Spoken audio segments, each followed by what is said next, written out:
So welcome everyone to this talk on 3 ways we can all become leaders in tackling climate change. My name's Johnny and I'm an industry advisor at Salesforce, and today's talk will be about 30 minutes long, and I'll kick off the session by setting the scene on the challenges that we face and the latest cross-sector initiatives it's important to be aware of. Then I'm delighted to be joined by Chris Story from Sea Shepherd, an organization I first got to know through the recent Netflix documentary Seaspiracy, and we'll be hearing more about their work. Then I'm just going to add one more person. Here we go. Annie and Komalesh from Salesforce will share how we as a company are working to tackle climate change. And finally, we'll close with some ideas and action points for you to take away. So without further ado, let's begin. In the opening scenes of the documentary A Life on Our Planet by David Attenborough, he tells the story of a town in Ukraine, which was once home to 50,000 people and had everything in it that they needed to live a comfortable life.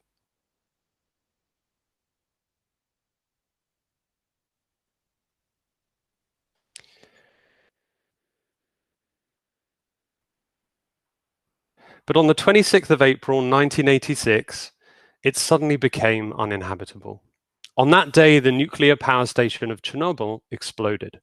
The explosion was the result of bad planning and human error, and it triggered an environmental catastrophe that had an impact across Europe. In less than 48 hours, the town was evacuated, and no one has lived there since. Many people regarded it as the most costly catastrophe in the history of mankind. But Chernobyl was just a single event. And in the documentary, Sir David talks about how the true catastrophe of our time is currently unfolding across the world. And that catastrophe is climate change, which is being fueled by the loss of our planet's biodiversity. But what does that actually mean?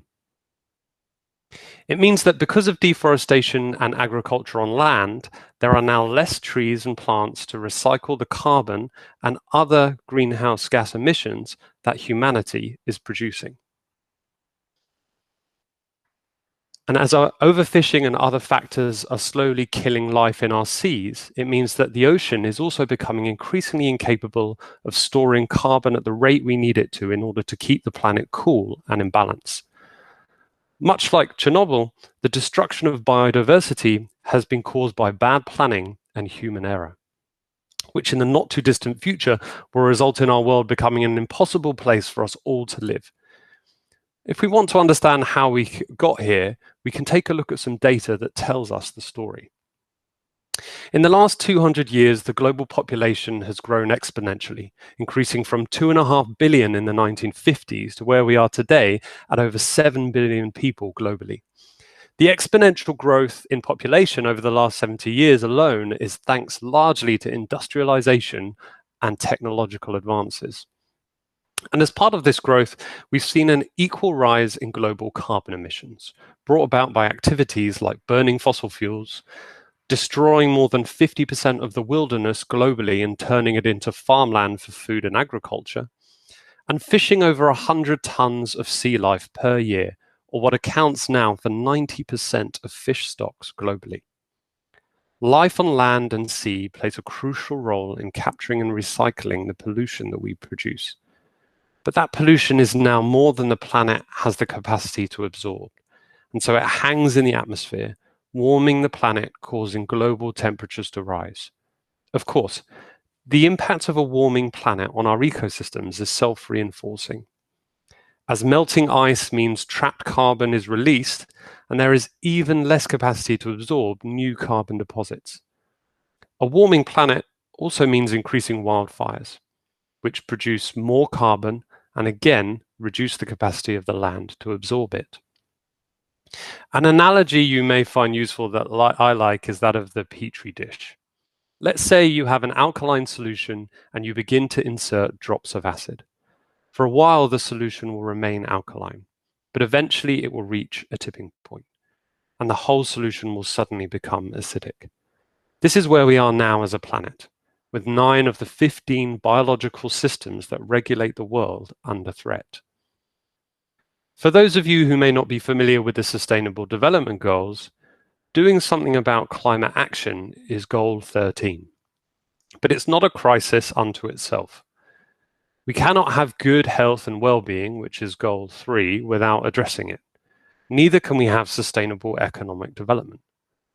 It's important to understand that the impact of climate change will undo our progress against all of the 17 Sustainable Development Goals. If at first glance it may be hard to know where to begin when there are 17 different issues for us to work towards, then the approach that the team at the Stockholm Resilience Centre has taken may be useful. They've produced what's called the SDG layer cake. At the base level, we see the SDGs that they say are now non-negotiable if we're to preserve our biosphere. These SDGs, like life on land and below water, clean water, and climate action, are planetary SDGs that are crucial for us to address if we're to avoid a situation like Chernobyl at a global scale. On this basis, we can then achieve social goals, the second level, like health and well-being and eradicating hunger. On the third level, we have the decent work and economic aspirations that will be sustained if we address the levels below. And finally, at the top, we have the governance and cross-sector partnerships we need if we're to deliver all the layers of the cake.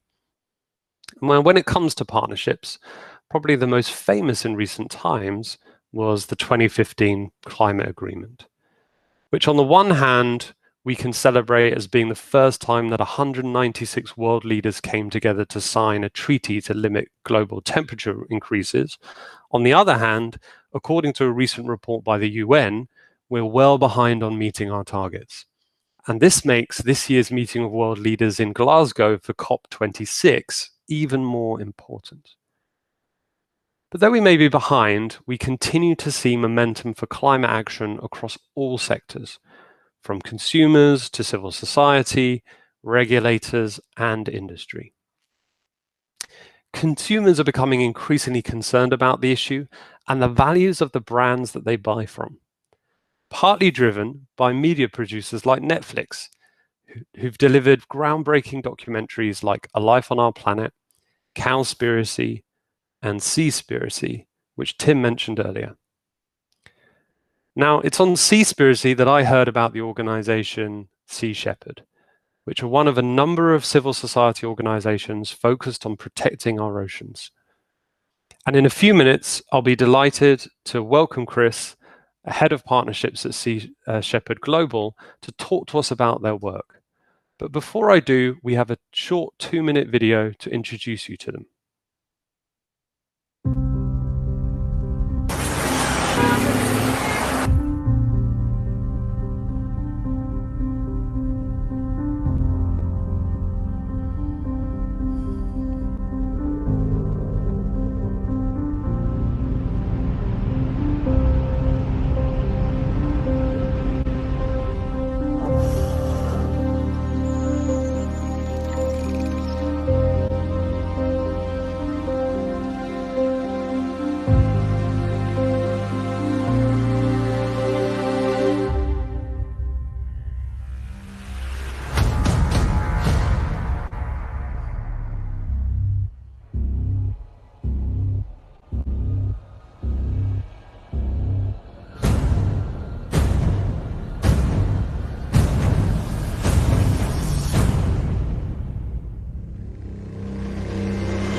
Awesome. Well, that was a fantastic video.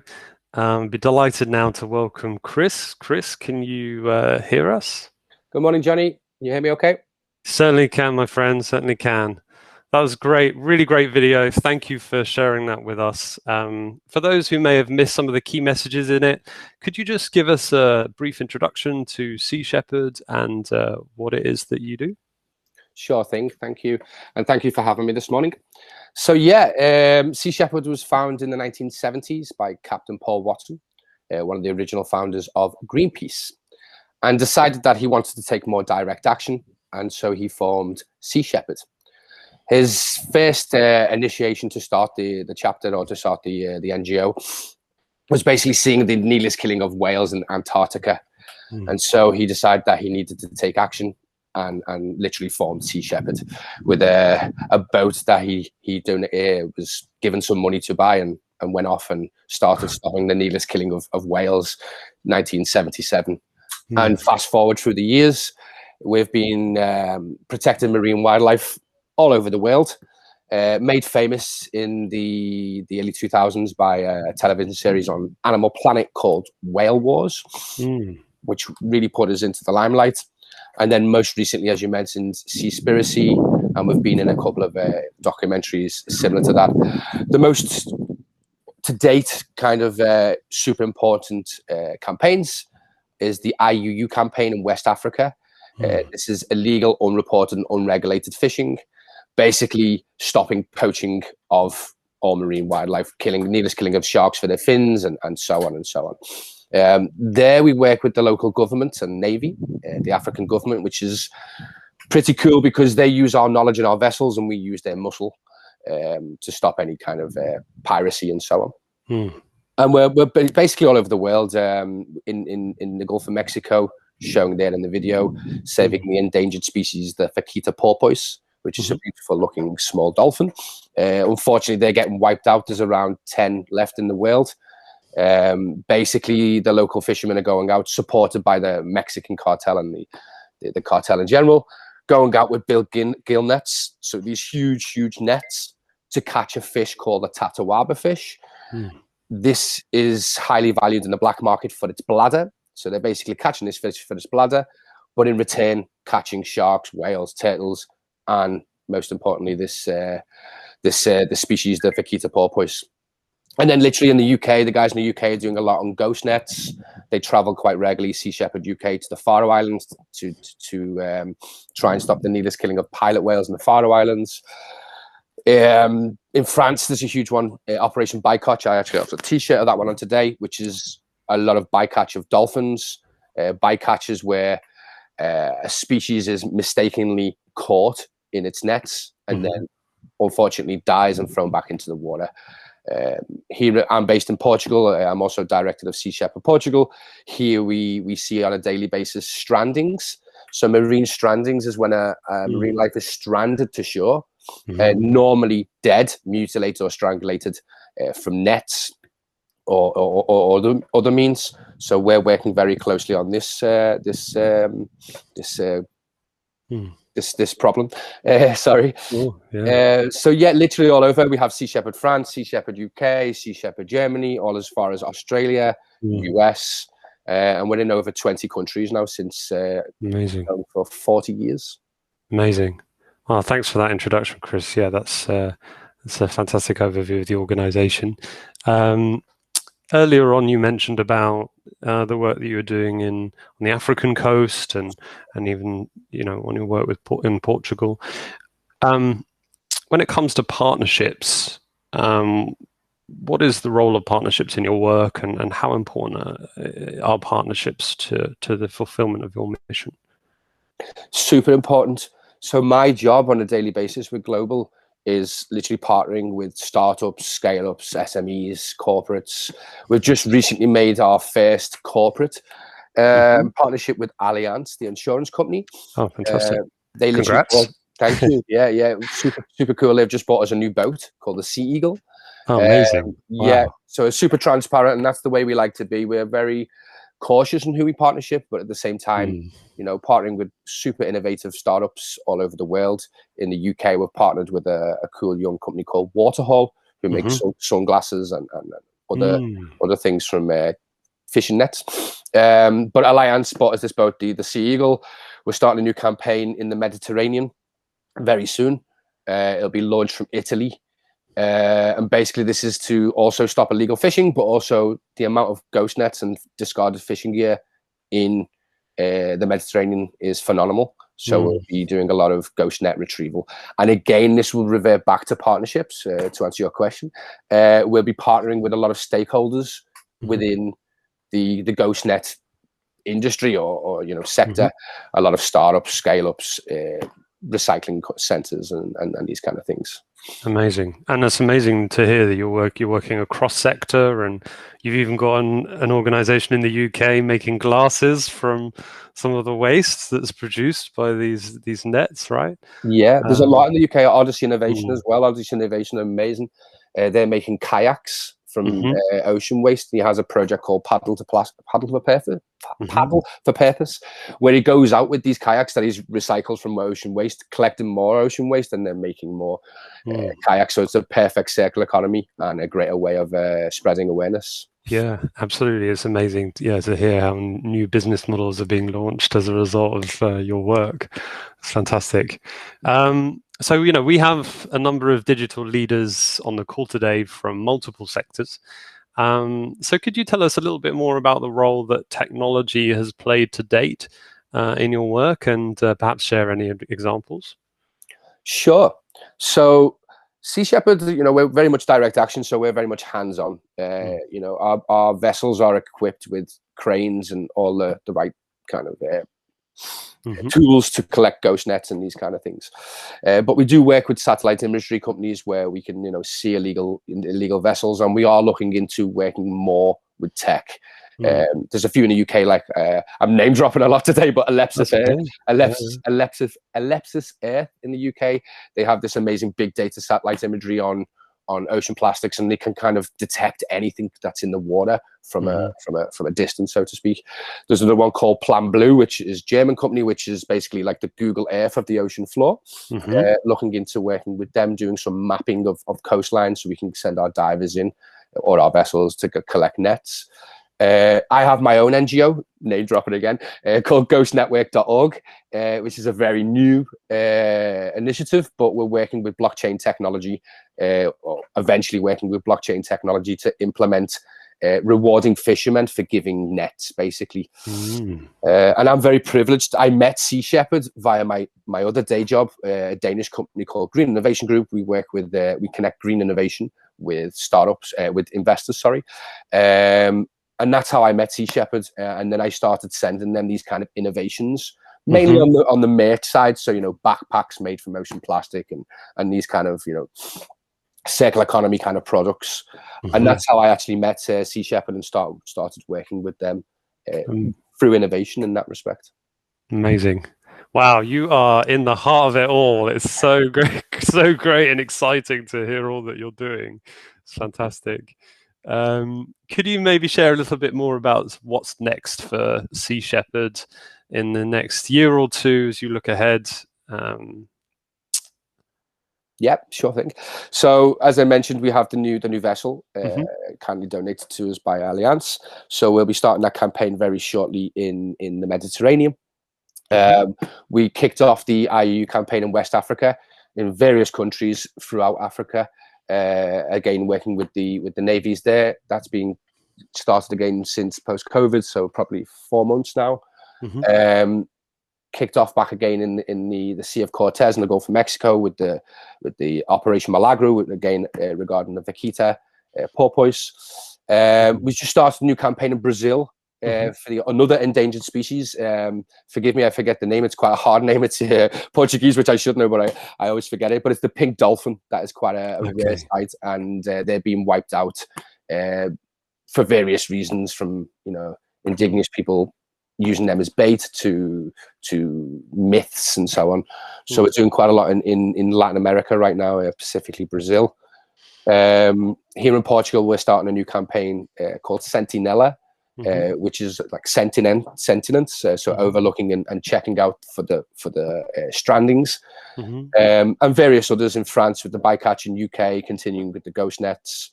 Attending more events like this and talking more about creating awareness and telling more people about what we're doing, which was a great thing about you mentioning before. Seaspiracy was a great initiative for people to understand, because we're still a very small NGO. We don't plaster ourselves everywhere.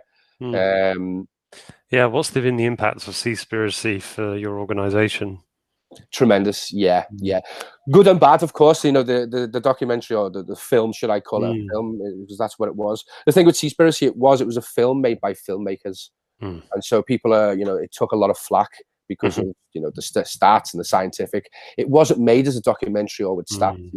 The stats were just there, and that's what they had at the moment, and that's what is currently out there. If them stats were updated, I'm sure we'd be in an even more dire situation. Okay. On Ghost Nets, it was brilliant because it's the first kind of film that I was talking about ghost nets, and it's something I've been talking about for 3 years or more. That they are such a killer in the ocean, but also a huge polluter. It worked out that there's majority of ocean microplastics actually comes from ghost nets, which doesn't surprise me because they break down into tiny particles of microplastics. Right, absolutely. Wow. Well, thanks for sharing everything that you've done with us today. If you have any advice for individuals and organizations on the call about how they could get involved in your work or climate action more broadly, what would you say? Yeah. So for companies and so on, you can have days out with your team doing beach cleanups. You can also contribute to not just Sea Shepherd, but any NGO that's making an action by giving your services or donating financially. Of course, they're the usual common answers. But on partnerships, we partnership with, as I mentioned earlier, with anyone really that's wants to make a difference. So we even give our logo for a proudly supporting partnership where people then say they're proudly supporting, and then they can use that on their website. We work together with I can't think of the top of my head right now, but we work together with Salesforce, so we use a Salesforce CRM. But it can be like water bottles, for example. If you have a cool innovation with water bottles or any kind of innovation, we can then do cross collaborations by putting our logo on there, and then of course we receive donations that way. It can also be we're working with some ROVs. We're potentially looking into using some kind of underwater toads when we do these operations out in Med, so we can use this toad as like this platform that can go underwater 100 meters or so, and it can detect, and it has cameras so we can see the ghost nets, and it has little hooks that you can then bring up debris with. So really, really open. And then for individuals, there's so much you can do. I mean, as an individual, I always say, what can little me do? Well, little me can do a hell of a lot. An individual person can do a hell of a lot more than a government can do, that's for sure. And that's how most initiatives start, by taking baby steps. The biggest one anyone can do, of course, and it's the quite obvious one, is cut down or stop eating meat and dairy. It's a huge impact. Even if each person just stopped eating 1 or 2 dishes per week, would already make a huge impact. And it's a process as well. You don't have to just stop eating straight away. And then like the 3 Ps when we go to the toilet, I usually use this one in school classes, but it's a very good one. The 3 Ps that should go in your toilet is paper, poop. Oh my God, I've completely forgot what it is. Paper, poop, and pee. Thank you. So the 3 Ps when you go to the toilet, they're the only things that should go in your toilet. Joining initiatives like Sea Shepherd, but it doesn't have to be. So many people can do. Have I gone? Yeah, we've got you back. There's so many things people can do. Joining your local NGOs, local initiatives, beach cleanups, and just getting out there, telling your family about documentaries like Seaspiracy, and just creating awareness, sharing posts on Facebook. There's so much people can do. Great. Well, thanks so much for your time, Chris. It was great to talk to you today. My pleasure. Thank you for having me. Great. All right, so continuing the civil society theme, recently the UN announced a new campaign called the Decade of Ecosystem Restoration. which launched just a week ago on Saturday, the June 5th, as part of the commemorations for World Environment Day in a renewed effort to galvanize governments, businesses, civil society, and citizens to come together to restore the planetary ecosystem as a key component of achieving all SDGs by 2030. Now, alongside that, regulators are beginning to follow suit. And in April this year, the EU announced that the majority of large European companies will now have to publish their sustainability data in a revamp to the Non-Financial Reporting Directive. This in turn, or this in part, is driven by demand from investors, who increasingly understand that a company's value should not only be measured based on its assets and cash flow, but also needs to consider the robustness of the company's supply chain, human rights record, environmental impacts, and efforts to decarbonize. When it comes to industry and the energy consumption of digital industries, research by the SHIFT project has found that the use of energy by digital technologies is currently increasing at a rate of 4% per year, and that's globally. And since 2013 alone, the share of digital in global greenhouse emissions has risen by half, from 2.5 to 3.7%.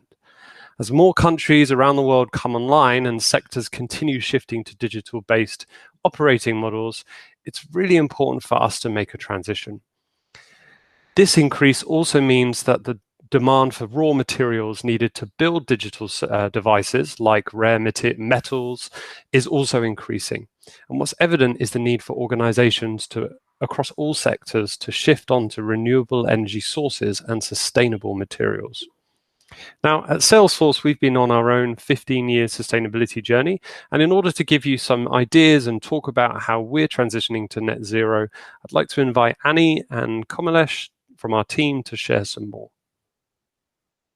Thank you, Johnny. That was a great introduction to about our ocean sustainability. So at Salesforce, talking about Salesforce contribution to the environment, at Salesforce, we are committed to initiatives that have an impact on all of our sustainable development goals, from education programs that address the digital divide to equal pay and other initiatives that promote equality for all.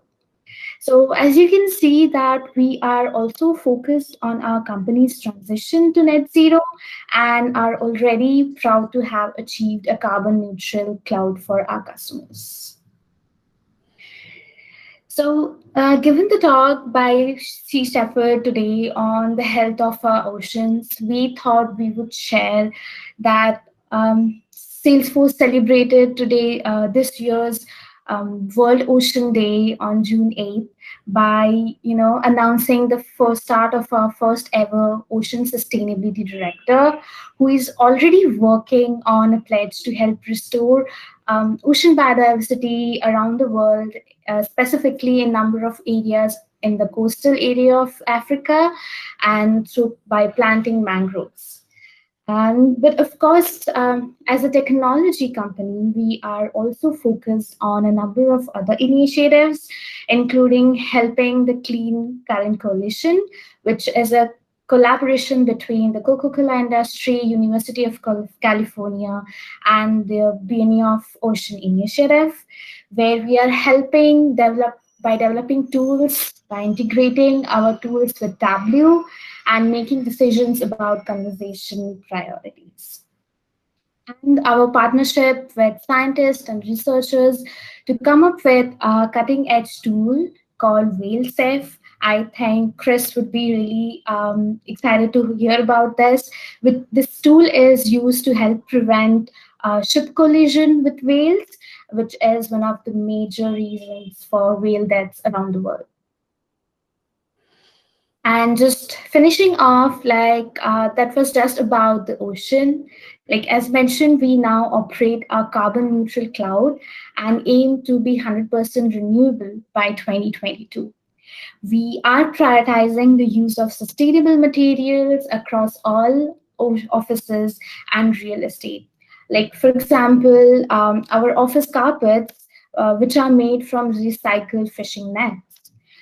We are advocating for carbon emissions reduction across our supply chain, and we are calling on regulators to require companies to disclose emission data so that we can monitor that correctly.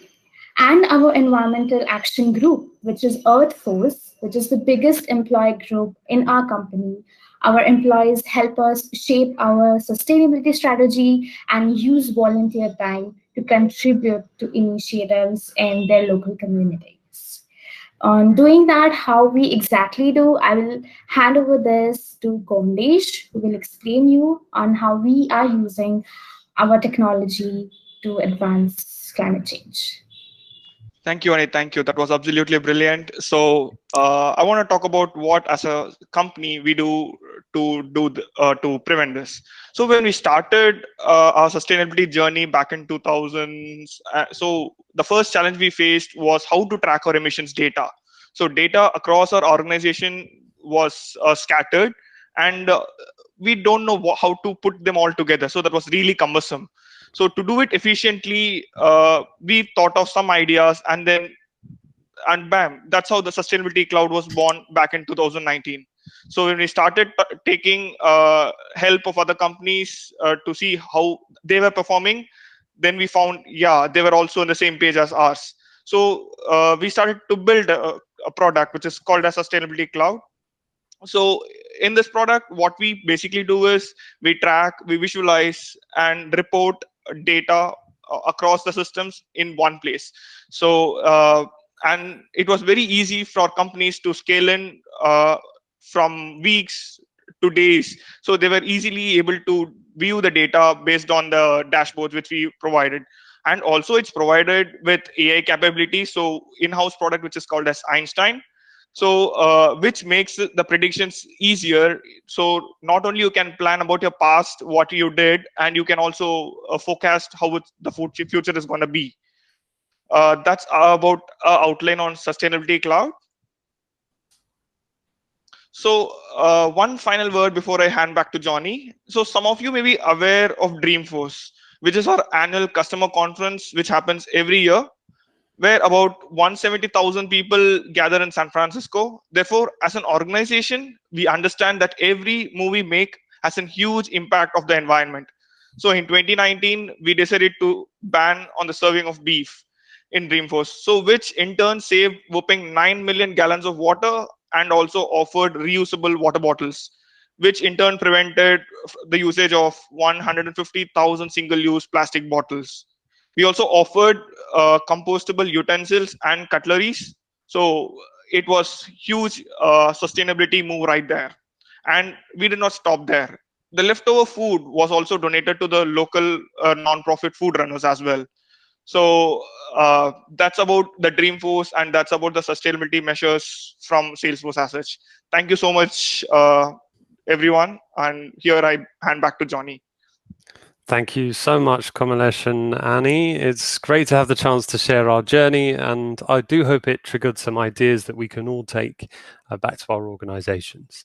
So with that said, let's move on to the close of our session and the 3 ways that we can all become leaders in tackling climate change. So the first way is in our personal lives, where we can educate ourselves through resources like the documentaries we've heard about today and films, books like There's No Planet B, which is one of my favorite, and there are also some great online courses out there, especially run by the likes of Cambridge University, if you'd like to learn more. We can also take action, and the calculator at carbonfootprint.com is a great tool to use to get a comprehensive understanding of your carbon footprint and help you focus. And where possible, we can all try to buy from sustainable brands and invest in sustainable companies. And finally, we can support movements like the UN's Decade of Ecosystem Restoration and the work of civil society organizations like Sea Shepherd.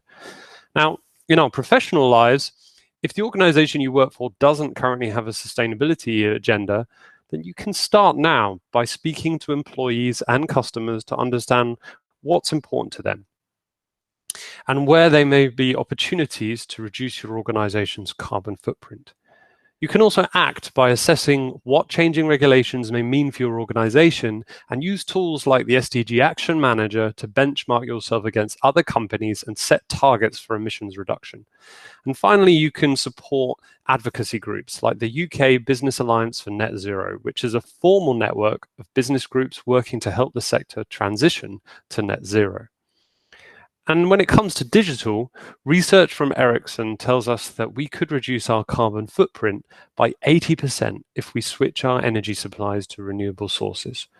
We can act by shifting over to carbon neutral technologies and exploring opportunities to innovate, including in green tech innovation ecosystems like those that Chris mentioned earlier. And finally, we can amplify the case for climate action in our digital marketing and ensure our company's voice is heard by both consumers and regulators. We'll close today now with this famous quote from Robert Swan: "The greatest threat to our planet is the belief that someone else will save it." And according to the UN, the next decade is our final chance to avert a climate catastrophe, our final chance to back the tide of pollution that is filling our atmosphere, to stop biodiversity loss, and deliver the Sustainable Development Goals. So in 2021, let's start a new decade in which we make peace with nature and deliver a secure future for all. If you'd like to stay to chat to Chris, myself, or Annie and Komalesh, then please do stay on. You can post any questions in chat if you like, or unmute yourself if you'd like to ask a question. Thanks very much.